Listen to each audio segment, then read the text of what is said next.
Pithapuram assistant engineer Nookaraju కుటుంబం ఆత్మహత్య కేసులో ప్రధాన నిందితునిగా ఉన్న సాదిక్ ఖాన్తో తనకు ఎటువంటి సంబంధం లేదని వైఎస్ఆర్సీపీ కాకినాడ సిటీ కోఆర్డినేటర్ ద్వారంపూడి చంద్రశేఖర్ రెడ్డి స్పష్టం చేశారు. రాజకీయంగా తనకు నష్టం కలిగించాలనే ఉద్దేశ్యంతోనే పచ్చ మీడియా ఉద్దేశపూర్వకంగా దుష్ప్రచారం చేస్తోందని మండిపడ్డారు.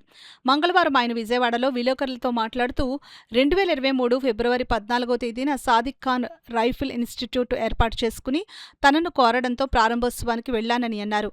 ఆ సమయంలో తనకు స్వాగతం పలికి శాలువా కప్పిన ఫోటోలను చూపిస్తూ కొన్ని మీడియా సంస్థల్లో సాదిక్ ఖాన్తో తనకు సంబంధం ఉందన్న రీతిలో తప్పుడు ప్రచారం చేస్తున్నారని మండిపడ్డారు. ఆ రోజు నుంచి ఇప్పటి వరకు మళ్లీ సాదిక్ ఖాన్ తనను కలవలేదని ద్వారంపూడి స్పష్టం చేశారు. 2 సార్లు ఎమ్మెల్యేగా చేసి ప్రస్తుతం కాకినాడ సిటీ వైఎస్ఆర్సీపీ కోఆర్డినేటర్గా ఉన్న తన ప్రతిష్టను దెబ్బతీయాలని దురుద్దేశంతోనే పథకం ప్రకారం తనపై దుష్ప్రచారం చేస్తున్నారని మండిపడ్డారు. ఇటువంటి తప్పుడు ప్రచారాలు పచ్చ మీడియాకు వెనతో పెట్టిన విద్యగా ద్వారంపూడి వ్యాఖ్యానించారు. ఇలాంటి దుష్ప్రచారాలు మానుకోవాలని ఆయన ఎల్లో మీడియాకు హితవు పలికారు. లేని విషయాన్ని పదే పదే ప్రచారం చేయడం ద్వారా అది వాస్తవం అన్న ధోరణిలో ప్రజలను తప్పుదారి పట్టించేందుకు ఇలా చేస్తున్నారని విమర్శించారు. ఆ సాదిక్ ఖాన్ ఉన్న అబ్బాయి నేను ఎమ్మెల్యేగా ఉన్నప్పుడు ఒక రైఫిల్ ఇన్స్టిట్యూట్ పెడుతున్నాను అని చెబితే 2023 ఫిబ్రవరి 14న నేను ఆ రైఫిల్ ఇన్స్టిట్యూట్ ఇనాగ్రేషన్కి వెళ్ళడం జరిగింది. నాతో పాటు ఆ రోజు ఉన్నటువంటి వైఎస్ఆర్ పార్టీ నాయకులు, అధికారం నాయకులు అందరూ కూడా రావడం జరిగింది. ఓపెన్ చేసాం. ఇనాగ్రేట్ చేసిన తర్వాత అందులో భాగంగా నాకు షాల్వా కప్పి ఒక ఫోటో తీసుకోవడం కూడా జరిగింది. దాన్ని ఈరోజు ఈ పచ్చ మీడియా ఛానల్స్ కానీ, పచ్చ మీడియా సంబంధించిన యూట్యూబ్ ఛానల్స్ కానీ చాలా దారుణంగా ఆ సాదిక్ ఖాన్ అన్నవాడు నా యొక్క పాదబలతో ఇవన్నీ చేశాడని, కాకినాడలో దందాలు చేస్తున్నాడని, అతను నేను ప్రోత్సహించానని ఇష్టం వచ్చినట్టు ప్రచారం చేయడం జరుగుతుంది. ఇది ఖండించడం కోసం ఈరోజు ఇక్కడ ముందు రావడం జరిగింది.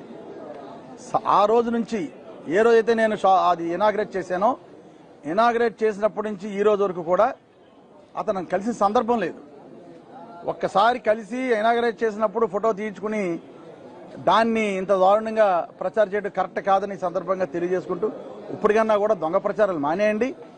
కనుక నిజాయితీగా నిబద్ధతగా ఉండి ఏది నిజమో అది చెప్పండి. నేనే కాదండి, ఏదైతే ఈ పచ్చ మీడియా ఉందో చిన్న విషయాన్ని పెద్ద చేసి చూపించడంలో వాళ్ళ మించిన వాళ్ళు లేరు. త్వరలోనే అన్ని విషయాలు విత్ ఆధారాలతో ప్రభుత్వం యొక్క వైఫల్యాన్ని త్వరలోనే అన్ని పెడతాను. అందుకనే నేను ఈరోజు లాస్ట్ 2.5 years నుంచి కూడా మౌనంగా ఉండడానికి కారణం అదే.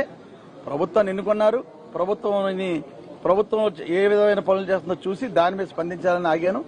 ముఖ్యంగా చిన్న విషయం ఉంటే దాన్ని పెద్ద చేసి ఒక విషయాన్ని ఇది తప్పు అని చేసి ప్రచారం చేయడంలో ఈ పచ్చ మీడియా వాళ్ళు చాలా వెన్నతో పెట్టిన విజయాలకి అందులో భాగంగానే ఈ రోజు నా మీద చెడు ప్రచారం చేస్తున్నారు.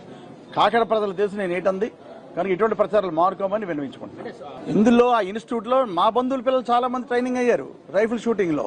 అదే ఇన్స్టిట్యూట్ లో పోలీస్ పిల్లలు కూడా చాలా మంది ట్రైనింగ్ అయ్యారు.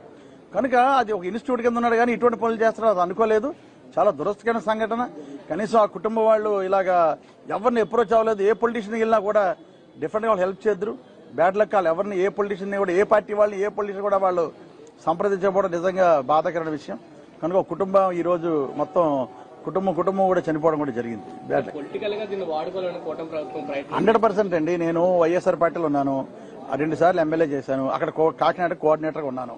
నన్ను బ్యాట్ చేయాలని ఒక దుష్ప్రచారంతో ఇదే కాదు, నేనే కాదు, ఈరోజు వైఎస్ఆర్ పార్టీలో ఉన్న చాలా మంది నాయకుల మీద లేనిపోయి ఎన్ని పెట్టి దుష్ప్రచారాలు చేయడంలో ఈ పచ్చ మీడియా వాళ్ళకి వెన్నతో పెట్టిన విద్య అలాగే చేస్తున్నారు.